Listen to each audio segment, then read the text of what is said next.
ሰላም እንደምን አላችሁ ክብራትና ክብሮን በቤስት ስፖርት ኢትዮጵያ ቻናል ላይ እንገኛለን። በርከት ያሉ ጉዳዮችን በክለቦቻችሁ ዙሪያ ያልሰሙ መረጃዎችን ልንነግራችሁ ልናነሳሳ ደግም ተገናኝተናል።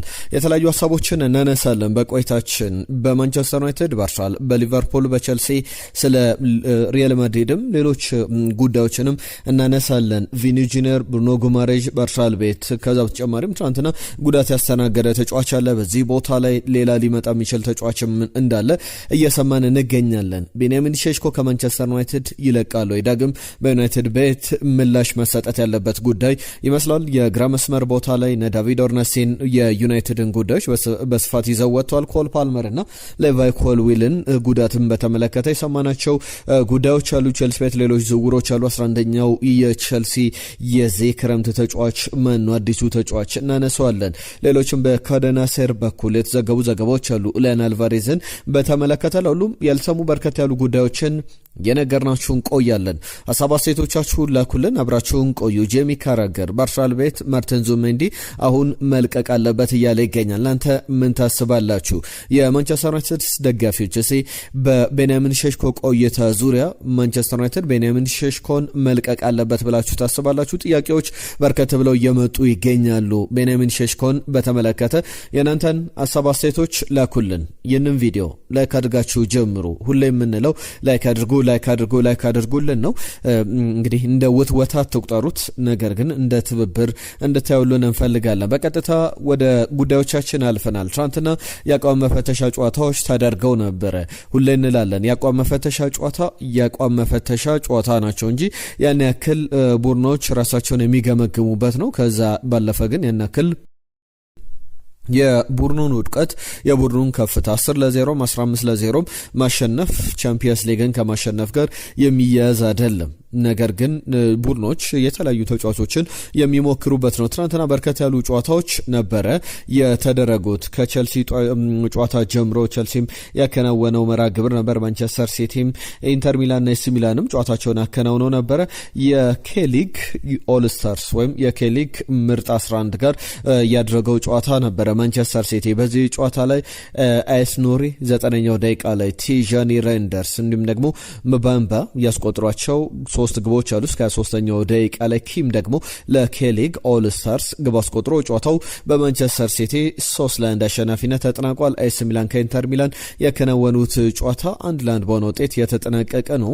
እንኩንኩም 84ኛው ደቂቃ ላይ ለኤሲ ሚላን በፍጹም ቅጣት ምት፣ ከዛ አስቀድሞ ዲማርኮም 2ኛው ደቂቃ ላይ ለኢንተር አስቆጥሮ ነበር። የቼልሲ ጨዋታ ከዩቬንቱስ ጋር የተደረገው ጨዋታ ዜግሮቫ ባስቆጥራት ግብ ቼልሲ 1-0 በሆነ ውጤት በዩቬንቱስ ተሸንፏል። ትናንትና በቼልሲ በኩል እና ሌቫይ ኮልዊል፣ ኮል ፓልመር በሜዳ ላይ አልተመለከትናቸውም። በዛው በስቴዲየም ውስጥ በቁጭ ብለው ጨዋታውን ሲመለከቱ ተመልክተናል። ስለ ጨዋታው አንዳንድ ነገሮች ማንሳት ካለብን የነዚህ ተጫዋቾች ጉዳይም መነጋገሪያ ሊሆን ይገባዋል።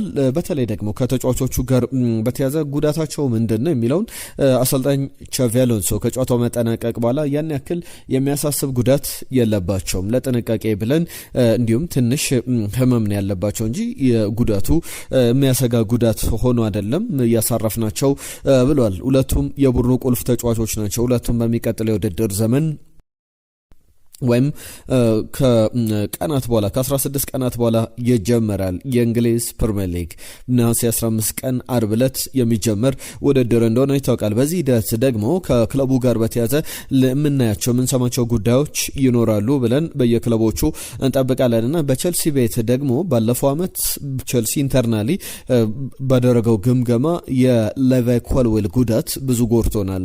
የእሷ ለመኖር ቼልሲ ከአውሮፓ ቻምፒየንስ ሊግ ውጪ እንዲሆን በሌሎች ውድድሮች ላይ ጥሩ እንዳይፎካከር አድርጎታል የሚል እምነት አላቸው። ኮል ፓልመርም በጉዳት ምክንያት ብዙ የማች ፊትነሱ ላይ መድረስ ሳይችል የውድድር ዓመቱ መግፋቱ ይታወቃል። ያንን በጥንቃቄ መንገድ አሁን ይመለከቱታል ተብሎ ይጠበቃል። ለሁሉም ቼልሲ ዜግሮቫ ባስቆጥራት ግብ 68ኛው ደቂቃ ላይ 1-0 በሆነ ውጤት ተሸንፏል። ዳኒ ወልቤክ በጨዋታው ላይ ደቂቃዎችን ማግኘት ችሏል። ሌላኛው ደግሞ ሚሃይሎ ሙድሪክን በተመለከተ ነው። የዩክሬናዊ የ5 ዓመት ተጫዋች ከ615 ቀናት ቀናት በኋላ ወይም ደግሞ ከ21 ወራት በኋላ ወደ ሜዳ ወደ እግር ኳስ የተመለሰበት ነገር ግን በ8 ደቂቃዎችን ሲቀሩ ጨዋታው ወደ ሜዳ ገብቷል። በጨዋታው ላይ ግን ከተመለከትናቸው ነገሮች መካከል ተጫዋቹ ባለፉት 21 ወራት ከሞላ ጎደል ለ2 ዓመታት ያክል ዝም ብሎ ተኝቶ አልከረምም። ዝም ብሎ ወፍሮም አልመጣም። በሚገርም ፊትነስ ላይ እንዳለ በእያንዳንዱ ደቂቃ ላይ እንደዚህ አይነት እድሎች ሊኖሩት ወደ ሜዳ ተመለስ፣ ቅጣቱ ተነስቶላል የሚሉ ጉዳዮች ይጠብቅ እንደነበረ የሚያሳይ ነው። በደንብ ሲሰራ እንደነበረ የስብ መጠን እንኳን ብዙ ያልነበረው ተጫዋች እንደሆነ ገና ከመጀመሪያ ቀን ከወጡ ምስሎችም ስንመለከት ነበር። ለሁሉም ሚሃይሎ ሙድሪክን በተመለከተ በቀጣይ ቀናት አሰልጣኝ ቻቪ አሎንሶ ግምገማ አድርጎ ለጨዋታው ለሚቀጥሉት ጊዜያት ላይ ምን ያክል ተስፋ ይኖረዋል የሚለው ለውድድር ዓመቱ የምንመለከትበት ይሆናል። ቀጥለናል። ሌሎች ጨዋታዎችንም ልናነሳ ነው።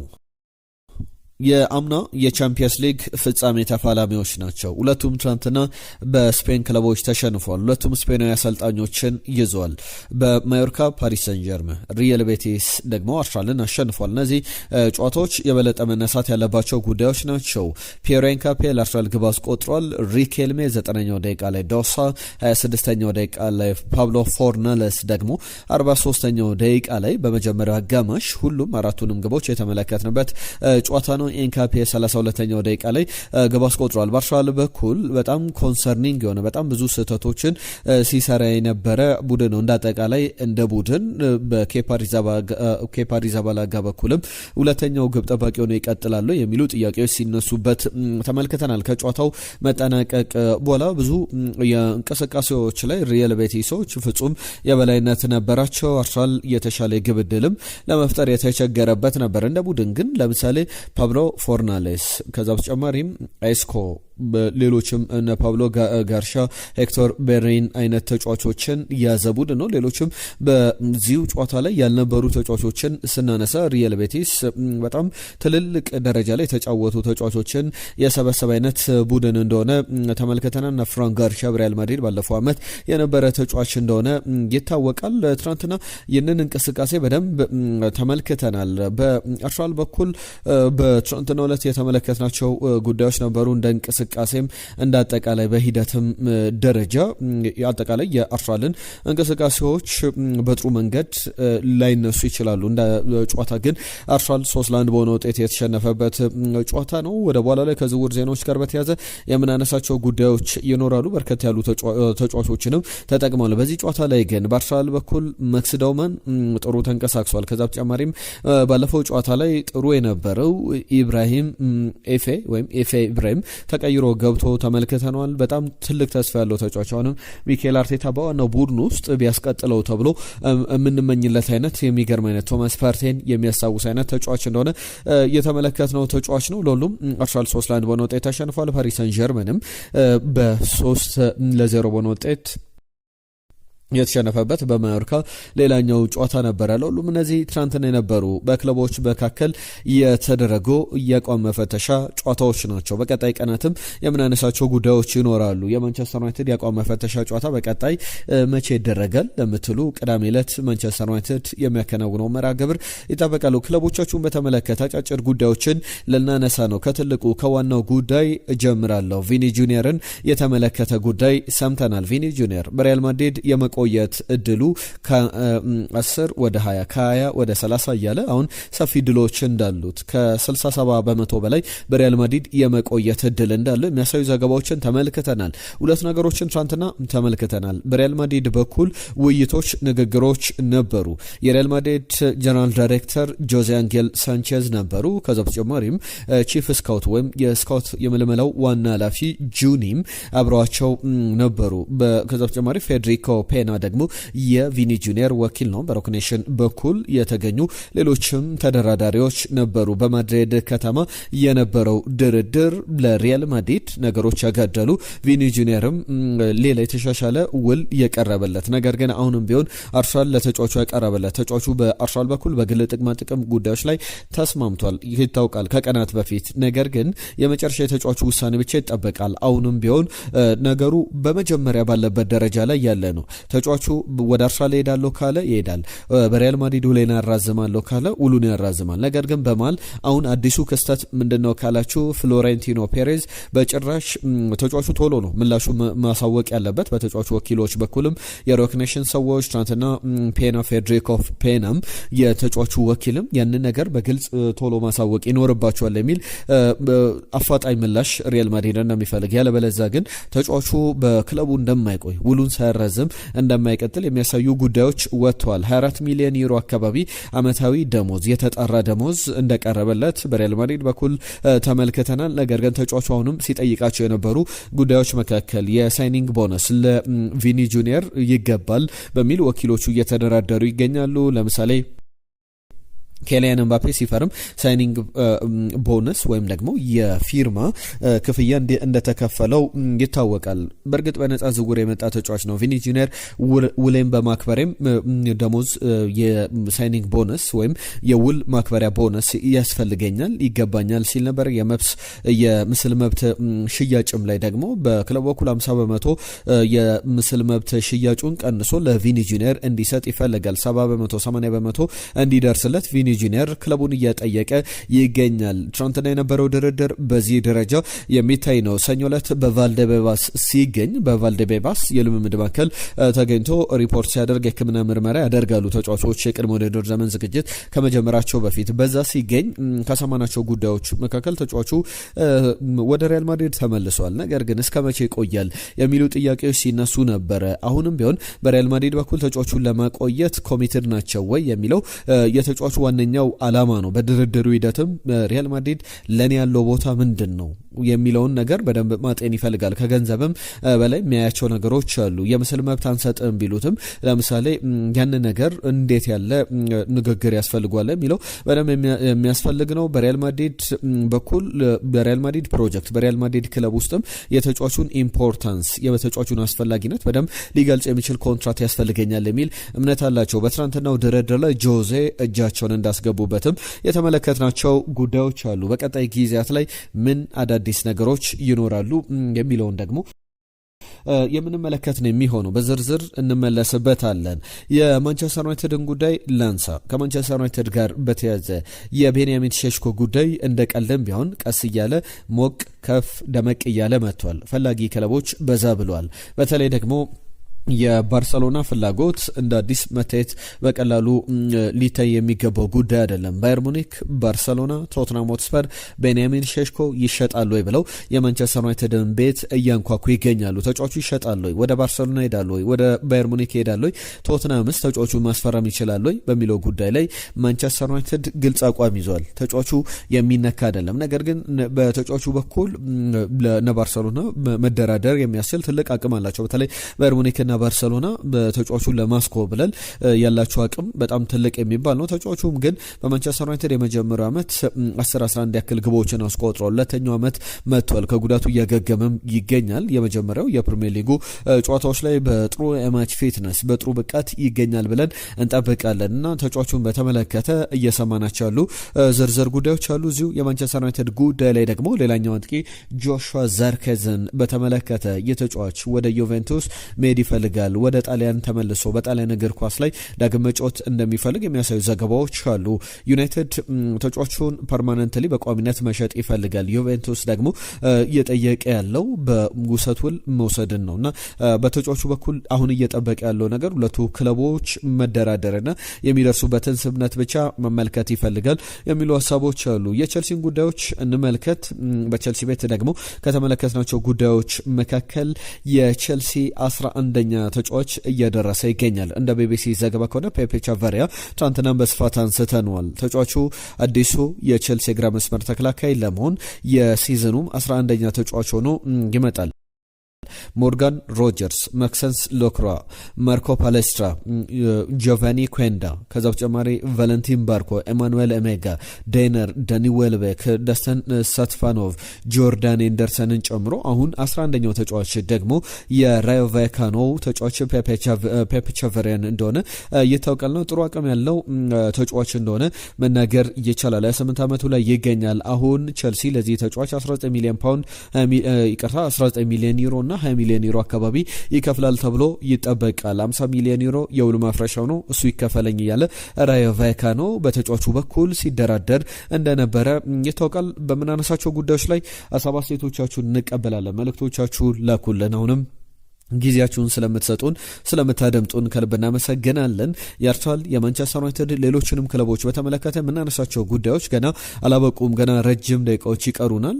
ደቂቃዎቻችንን ጨመር አድርገን ከእናንተ ጋር ለመቆየት እንሞክራለን። በማንቸስተር ዩናይትድ በኩል ብዙ ይሳካሉ ብዬ የማላስባቸው 1-2 ዝውውሮችን ሰምተናል። ሊቨርፑል ሶስተኛ ተጫዋች ከፓሪስ ሰን ጀርመን ለማስፈረም ፍላጎት እንዳለውም እየተመለከተን እንገኛለን። የጂያኒ ኢንፋንቲኖ መንበርም በተመለከተ በመጨረሻ የምናነሳ ጉዳዮች ይኖራሉ። በመሃል ግን የናንተን ሀሳቦች ላስተናግድ። መልእክቶቻችሁን አሁንም እየላካችሁልን አብራችሁን ቆዩ። ሀሳብ አስተያየቶቻችሁን እንቀበላለን። በተለይ ደግሞ ማርቲን ዙቢሜንዲ ከአርሰናል መልቀቅ አለበት ወይ ብላችሁ ታስባላችሁ? የቤንያሚን ሼሽኮስ ቆይታ በማንቸስተር ዩናይትድ ያን ያክል የሚያሰጋ ነው ብላችሁ ታስባላችሁ? እስቲ መልእክቶቻችሁን ላኩልን። ሰለሞን ትናንትና ቀድሚያ መልእክቱን የላከልን አድማጫችን ነው። በማንቸስተር ዩናይትድ በኩል ያላቸውን የአማካኝ ስፍራ የማንቸስተር ዩናይትድን ስኳድ ትናንትና አንስተን ነበር ና የስኳድ ለቶፕቴን በቂ ናቸው የሚል ሀሳቡ ልኮልናል። ለጅብ ሰንገሮ እንዴት ናችሁ ክብራትና ክብሯን ብሎናል።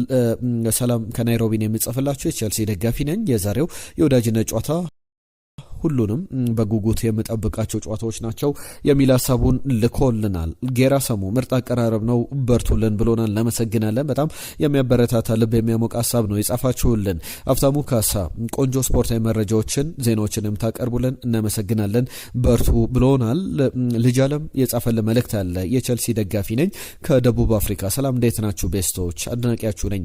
ግን ምርጥ አቀራረብ ነው። ግን ቪኒ ጁኒየርን በተመለከተ አርሰናልን መጠቀሚያ ድልድይ አርጓቸው ገንዘብ ለማስጨመር የሄደበት ርቀት ያንን የሚያሳይ ነው ብሎናል። ልጅ አለም እናመሰግናለን። ዛሬም መልእክቶቻችሁን እንቀበላለን። ተሳትፏችሁ ትንሽ ቀዝቀዝ እያለ ይገኛልና የእናንተ ተሳትፎ ያስፈልገናል። የእናንተ መልእክቶች በደንብ በእጅጉ ያግዙናልና በደንብ ተሳትፏችሁን ከፍ እንድታደርጉ እንጠይቃለን።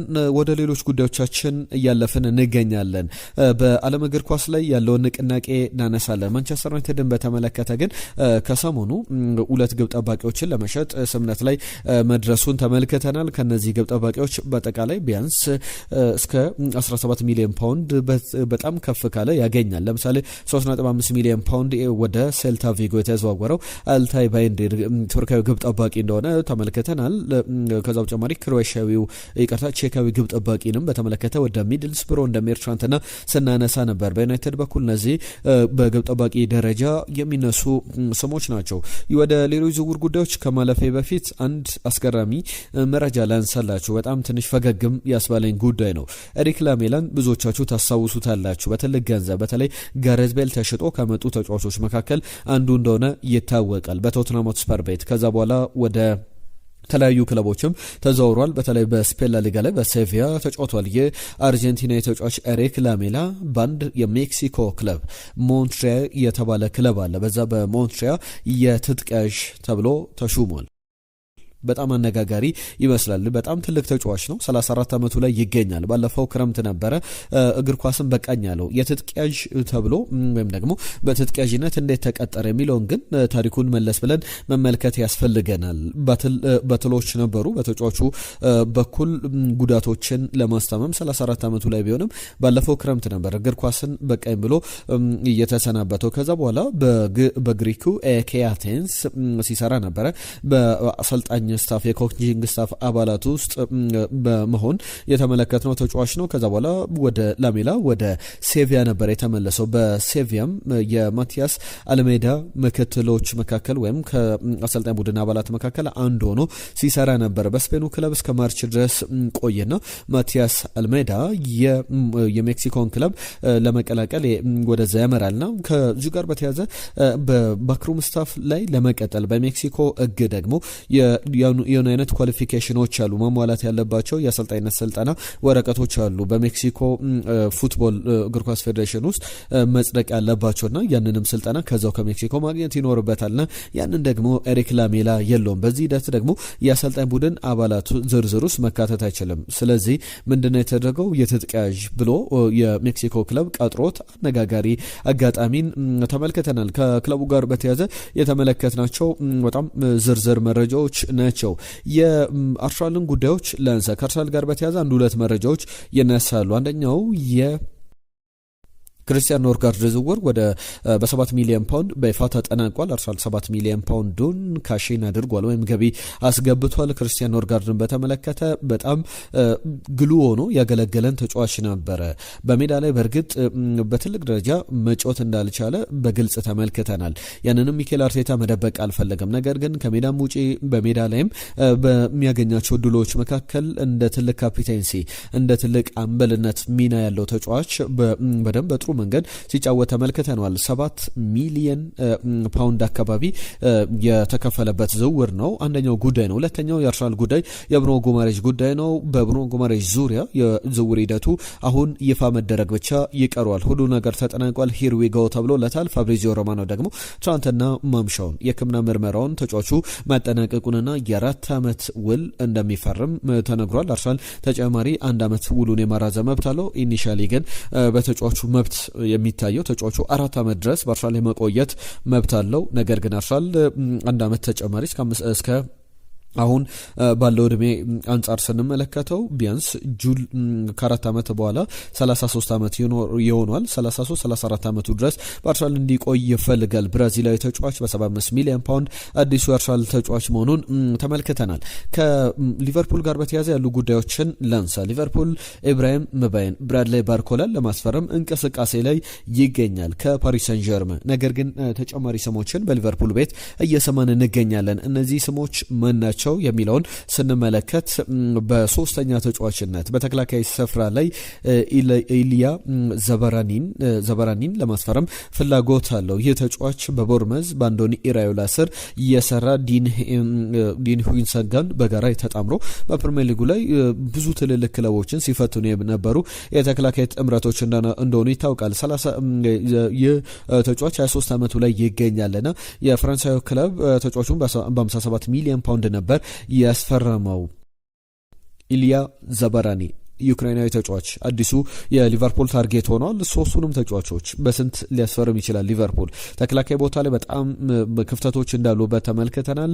በግራ መስመር በቀይ መስመር አጥቂ ቦታ ላይም ብራድሊ ባርኮላ፣ ኢብራሂም መባይ በደንብ በሁለቱም ቦታዎች ላይ መጫወት የሚችሉ ተጫዋቾች ናቸውና ሞሐመድ ሳላን መተካት የሚችለው ተጫዋች ደግሞ ብራድሊ ባርኮላ ነው ብለው ያስባሉ። በጣም በትልቅ ደረጃ እየተነሳ ያለ ጉዳይ ነው። ማንቸስተር ዩናይትድ ቤት አንድ ሁለት ጉዳዮችን ላንሳ። ከማንቸስተር ዩናይትድ ጋር በተያያዘ በጣም ያሳምናሉ የማለላቸው ሁለት ዜናዎችን ሰምቻለሁ። እነዚህ ሁለት ተጫዋቾች አንደኛው የቱቶ መርካቶ ዘገባ ነው።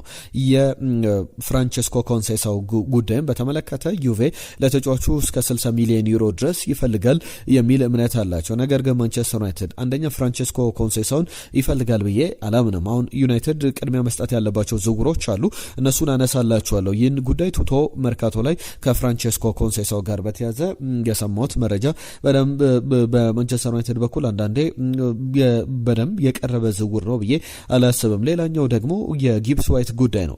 ጊብስ ዋይትን በተመለከተ ማንቸስተር ዩናይትድ ባለፈው የውድድር ዘመን 18 ግቦችን በፕሪሚየር ሊግ ላይ ያስቆጥሯል። ዩሮፓ ሊግም ላይ ጭምር በጣም ጥሩ ጊዜን አሳልፏል። 7 አሲስቶች የነበሩት ተጫዋች ነው። ሞርጋን ጊብስ ዋይት ከለሞንጫው ውጪ ተደርጎ እረፍቱን አጣጥሞ ተመልሷል።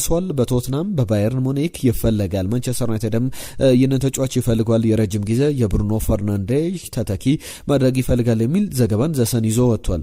ተጫዋቹ ሊፈልገው ይችላል ማንቸስተር ዩናይትድ። ነገር ግን በዚህ ክረምት ተጫዋቹ ወደ ማንቸስተር ዩናይትድ ለዛውም የተጫዋቹ ዋጋ አሁን ትልልቅ ገንዘብ በሚጠራባቸው ወቅት ላይ ተጫዋቹን በቀላል ገንዘብ ማንቸስተር ዩናይትድ ማስፈረም ይችላል። ዝውውሩ ሲጠናቀቃል ወይ የሚለው በጣም አጠያቂ ጉዳይ ይመስላል። በቀጣይ ጊዜያትም ላይ እንመለከታለን። በተጫዋቾች ዝውውር ሂደት ግን የሰማናቸው ጉዳዮች አሉ። ከማንቸስተር ዩናይትድ ጋር በተያዘ ዳቪድ ኦርነስቲን አንድ ጉዳይ ይዞ ወጥቷል። ማንቸስተር ዩናይትድን በተመለከተ ገና ክረምቱ ሲጀመር በጣም ቢዚየስት የሚባለው በጣም ስራ የሚበዛበት ዝውውር ላይ ክለብ ይመስል ነበር። ምክንያቱም ብዙ ማጠናከር ያለባቸው ቦታዎች አሉ ማንቸስተር ዩናይትዶች። እነዛ ነገሮች ደግሞ በማንቸስተር ዩናይትድ ይጠበቅ ነበረ። ነገር ግን እንደጠበቅኩት አልሄደም። አሁንም ቢሆን ደግሞ ሉዊስ ሆልን በተመለከተ ከኒውካስል ዩናይትድ ማንቸስተር ዩናይትድ ያስፈርማል ብዬ አልጠብቅም ይላል ዳቪድ ኦርነስቲን በሚያነሳቸው ጉዳዮችና ኒውካስል ዩናይትድም ተጫዋቹን በቀላሉ ይለቋል ተብሎ አይጠበቅም። ኤዲያው ከለቀቁ በኋላ አሁንም ይህን ተጫዋች የሚለቅ ከሆነ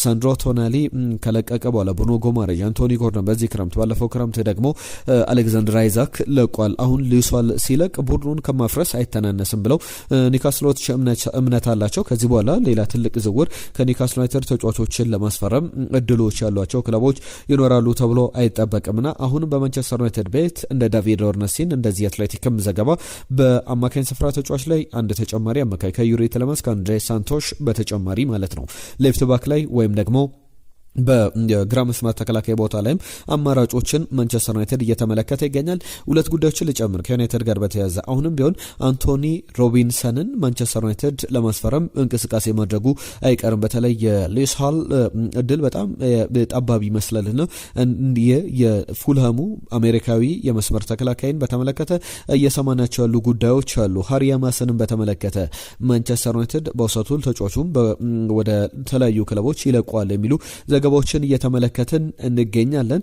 የቪክተር ኦሲሜንን ጉዳይ ላንሳላችሁ። ከቪክተር ኦሲሜን ጋር በተያያዘ እየሰማናቸው ያሉ ጉዳዮች አሉ። የተጫዋች በ75 ሚሊዮን ዩሮ ጋላታሳራይ ተጫዋቹን ወደ አትሌቲኮ ማድሪድ መሸጥ ይፈልጋል ወይም ተጫዋቹ መልቀቅ የሚፈልግ ከሆነ ጋላታሳራይ በመንገዱ አይቆምም የሚሉ ዘገባዎችን ተመልክተናል። ነገር ግን አንዳንድ ሪፖርቶች ከሆነ አትሌቲኮ ማድሪድ ቪክተር ኦሲሜንን ማስፈረም ይፈልጋል። ነገር ግን 75 ሚሊዮን ዩሮ ይከፍላሉ የሚለው በጣም አጠያቂ ጉዳይ ሆኗል። ትናንትና በአርሰናል ቤት በቀይ መስመር ቦታ ላይ የተሰለፈ አንድ ተጫዋች ነበረ። ገና በሜዳ ላይ በቆየበት 9 ደቂቃዎች ጉዳት አጋጥሞት ወጥቷል። በቀይ መስመር ተከላካይ ቦታ ላይና እየሰማናቸው ያሉ ጉዳዮች አሉ። ከአርሰናል ጋር በተያያዘ አንዳንድ አርሰናል ደጋፊዎች ቦታ ተረግሟል ወይ የሚል ሀሳቦችን አንስቷል። ቤን ዋይት ከዛ በተጨማሪ ጁሪን ቲምበር ሪካርዶ ካላፊዮሪም በዛ ቦታ ላይ መጫወት ይችል ነበር። በጣም ጉዳት ሲያስቸግራቸው ሲፈትናቸው እንደነበረ ተመልክተናል። አሁን ግን ከአርሰናል ጋር በተያዘ የፖርቹጋሉ ሪካርዶ ይዞት የወጣው ዘገባ እንደሚያሳየው ከሆነ አርሰናል በ68 ሚሊዮን ፓውንድ አካባቢ የሚገመት ተጫዋች አለ የውል ማፍረሻው። ነገር ግን ያንን ያክል ገንዘብ ይወጣበታል ተብሎ አይጠበቅም። ብዙ ክለቦች ይፈልጉታል ሲባል ነበር። ሁሉም ክለቦች ሻሸት እያሉ ወደ አማራጮቻቸው ሄደዋል። አሁን ብቸኛው አማራጭ ለስፖርቲንግ ሊዝበኑ የቀይ መስመር ተጫዋች ኢቫን ፍሬሰንዳን ለማስፈረም አርሰናል ሰፊ እድል አለው። የሪካርዶ የፖርቹጋል አውትሌት ዘገባ እንደሆነ ተመልክተናልና ምን ያክል እድል አለው የሚለው ግን አርሰናል ምን ያክል ገፍቶበት ይሄዳል በተጫዋቹ የድርድር ሂደት ላይ የሚለው በቀጣይ ልንመለከተው የሚገባ ትልቁ አጀንዳ ትልቁ ጉዳይ ነው ብዬ አስባለሁ። ሌሎችም ሊነሱ የሚገባቸው ጉዳዮች አሉ። ከሊቨርፑል ጋር በተያዘ ሆዲ ሃክፖን ለመሸጥ ፍላጎት የለውም። በተለይ ለቶትናም የመሸጥ ፍላጎት የለውም ተብሏል። የ7 ዓመቱን የኔዘርላንዳዊ ተጫዋችን በተመለከተ የኔዘርላንድስ ብሔራዊ ቡድን ተጫዋች ነው። የተጫዋችን በተመለከተ በጣም ጥሩ ፍላጎቶች ያሏቸው ክለቦች አሉ። በዋነኝነት ደግሞ ቶትናም በዛ በግራ መስመር አጥቂ ቦታ ላይ ሰቪኒዮን ይፈልጋል። ፔድሮ ኔቶ በቶትናም ይፈልጋል። የማንቸስተር ሲቲም ፍላጎቶች እንዳሉ ይታወቃል። አሁን ደግሞ የዚህ የኮዲያክፖ ዝውውርን በተመለከተ ሊቨርፑል ለመሸጥ ምንም አይነት ፍላጎት እያሳየ አይደለም የሚሉ ዘገባዎችን ተመልክተናል። ከያን ዲያሞንዴ ጋር በተያያዘ አዳዲስ የሰማናቸው ጉዳዮች አሉ። ያን ዲያሞንዴን በተመለከተ በገበያው ላይ ምን አይነት ተጫዋች ነው? በጣም ቨርሳታይል የሚባል ኮምፎርታብል ነው። ኮንትሮል ሲያደርግ ኳሶችን በእግሩ ስራ ቆይቶ ለመቆየትም ምቾት ያለው ተጫዋች እንደሆነ ይታወቃል። ድሪብሊንጉ፣ ፓሲንጉ፣ ሹቲንጉ በጣም ጥሩ የሚባል ተጫዋች ነው። 2025-26 የጀርመን ቡንደስሊጋ ላይ ብዙዎቹን ጨዋታዎች በቀይ መስመር አጥቂነት ወይም በዚህ በቡካዮ ሳካ ቦታ ላይ የሚጫወት ነው። ነገር ግን አንዳንድ ጊዜ በግራ መስመር ቦታ ላይ መጫወትም የሚችል ተጫዋች ነው። በጣም በሁለቱም ቦታዎች ላይ ቨርሳታይል የሚባል ተጫዋች ነው። ሪያል ማድሪድ ለዚህ ተጫዋች የከፈለው ገንዘብ ግን እንግዲህ እጅን አፍ ላይ የሚያስጭን በግርምት እንግዲህ አንገትን እስከ መነቅነቅ ድረስ የሚያደርስ እንደሆነ ተመልክተናል። 125 ሚሊዮን ዩሮ መነሻ ክፍያ፣ 15 ሚሊዮን ዩሮ ደግሞ ባዶንስ አርቢ ላይፕዚግ በጣም በጠንካራ ተደራዳሪነት ከተጫዋቹ ያገኘው ገንዘብ ነው። ሪያል ማድሪድ ከዚህ ተጫዋች ግን የሚፈለገውን ገንዘብ ይሁሉ ተከፍሎበት የሚፈለገውን ግልጋሎት ያገኛሉ? በሪያል ማድሪድ እግር ኳስ ቡድን ውስጥ በሪያል ማድሪድ ኮከቦች መካከል ፊት ማድረግ ይችላሉ? ለጆዜ ሲስተም ይሆናሉ የሚለው በጣም ሊያጠያይቅ የሚችል ጉዳይ ቢሆንም የ19 ዓመቱ ተጫዋች በተለይ ደግሞ ሪያል ማድሪድ ባለፈው ዓመታት በዚህ ቦታ በቀይ መስመር ቦታ ላይ እነማንን ሲጠቀም ነበር? ሮድሪጎ አንደኛው ተጫዋች ነው። ሮድሪጎ የበለጠ በግራ መስመር ቦታ ላይ ወይም ደግሞ ተደራቢ አጥቂነት የሚመቸው አይነት ተጫዋች ነው። ፌዴሪኮ ቫልቨርደን፣ ጁድ ቤሊንጋምን፣ አርዳ ጉለርን እየተጠቀመ እና ብራሂም ዲያዝንም በዚህ ቦታ ላይ እየተጠቀመ ቆይቷል። ባለፈው ክረምት ላይ አርጀንቲናዊውን ፍራንኮ ማስታንቱኖን ለማስፈረም ጥረት አድርጎ አስፈርሞት ነበር በ63 ሚሊዮን ዩሮ። ነገር ግን የ18 ዓመቱ አርጀንቲናዊ ተጫዋች እንደሚፈለገው በሪያል ማድሪድ ቤት ያንን ቦታ አልሸፈነም። ዘንድሮ በእርግጥ በርናንዶ ሲልቫን ሪያል ማድሪዶች አስፈርመዋል። ነገር ግን በማንቸስተር ሲቲ ቤት የነበረው በርናንዶ ሲልቫ አሁንም በቋሚነት የሪያል ማድሪድን የዚህ የቀይ መስመር አጥቂ ቦታ ክፍተት ለረጅም ዓመታት ይሞላሉ የሚለው በጣም የሚያጠያይቅ ጉዳይ ነው። ብዙ የተጫዋቹ በኩል ችግሮችም እንዳሉበት፣ ስኪል ሴቱ ግን በጣም ቶፕ ሌቭል ላይ የሚቀመጥ እንደሆነ ማንሳት ይቻላል። መደበቅም የምንችለው ጉዳይ አይደለም። እንዳጠቃላይ ግን በተጫዋቹ ሂደት ላይ ሪያል ማድሪድ የከፈለው ክፍያ በጣም አነጋጋሪ ሆኖ ተመልክተናል። ከቶትናም ጋር በተያዘ ሚኪ ቫንደቪን በማንቸስተር ዩናይትድ ይፈልጋል ሲባል እንደነበረ ይታወቃል። የፔድሮ ፖሮን ውል ያራዘመው ቶትናም አሁን የሚኪ ቫንደቪንን ውል ለማራዘም ከጫፍ ስለመድረሱ ተመልክተናል። ከሞሐመድ ሳላ ጋር በተያዘ ወደ ትራብዞን ስፖርት ተዘዋውሯል። በትራብዞን ትናንትና ተገኝቶ በቱርኩ ከተማ የመጀመሪያ ትውቁን አድርጓል። እንግዲህ ካሚንግሱን ጥሩ ነገር ጠብቁ የሚል ነገር ሲያሰማም ተመልክተናልና ጥሩ ግልጋሎት ይሰጣል። በቱርክ ሱፐር ሊግ ላይ ትልቁ ተከፋይ ሆኗል። ቪክተር ኦስመን ነበረ በክፍያ ደረጃ ትልቁን ገንዘብ የሚያገኘው። አሁን ግን ትልቁ ተከፋይ በመሆን በዚህኛው ጊዜ ላይ የምንመለከተው ስም ሞሐመድ ሳላ የሚለው ሆኗል። ከአርሰናል ጋር ሁለት ጉዳዮች ይነሳሉ። አንደኛው ጄሚ ካራገር፣ ማርቲን ዙሜንዲ በተለይ ደግሞ ባለፈው ክረምት 60 ሚሊዮን ፓውንድ ተከፍሎበት ከሪያል ሶሴዳድ ከመጣ በኋላ የሚፈልገውን ግልጋሎት አርሰናል አግኝቷል ተብሎ አይታሰብም ይለናል ጄሚ ካራገር የቀድሞው የሊቨርፑል ተጫዋች። ስለዚህ አሁን ተጫዋቹ መልቀቅ ያለበት ጊዜ ላይ ይመስላል። ምክንያቱም ያን ያክል በሜዳ ላይ እድሎችን በሜዳ ላይ ጊዜ ያገኛል ብዬ አላስብም የሚል እምነት አለው። ዴክላን ራይስ፣ ብሩኖ ጉማሬሽ ከዛ በተጨማሪም እነ ሚኬል ሜሬኖ፣ ሊዩስ ስኬሊ ያሉበት ስብስብ ነው የሚል እምነቶች አሉት። በዋነኝነት ደግሞ ሁለቱ ተጫዋቾች በቋሚነት ብዙ ጨዋታዎችን ስለሚያደርጉ ወደ ሌሎች ክለቦች ቢሄድ የተሻለ ነው የሚል እምነቱን ሲያሳይ ተመልክቻለሁ። ኤዝሪ ኮንሳንም በተመለከተ ሜል ስፖርት ላይ አንድ ጉዳይ ተመልክቻለሁ። አርሰናል ከዚህ ዝውውር ላይ ከኤዝሪ ኮንሳ ዝውውር ራሱን አላገለለም፣ ተጫዋቹን ለማስፈረም አሁንም እንቅስቃሴ ላይ ይገኛል የሚሉ ጉዳዮችን እየሰማን እንገኛለን። ለሁሉም በርከታ ያሉ ጉዳዮችን ነገርናችሁ። ክብራትና ክብሯን ያንተንም ሀሳቦች በማላስተናገድን የተለያዩ ሀሳቦችን ያነሳንበት ቆይታችን እዚህ ላይ ጠናቀቃል። ለሰጣችሁን ጊዜ ለሀሳብ አስተያየቶቻችሁ በሙሉ ከልብ እናመሰግናለን። በአዳዲስ ጉዳዮች ሰበር መረጃዎችም ሲኖሩ በዚሁ በቤስት ስፖርት ኢትዮጵያ ቻናል ላይ አዳዲስ ጉዳዮችን ይዘን እንቀርባለን። የዛሬን ግን እዚህ ላይ እናጠናቀቃለን። ጤና ይስጥልን ብለናል።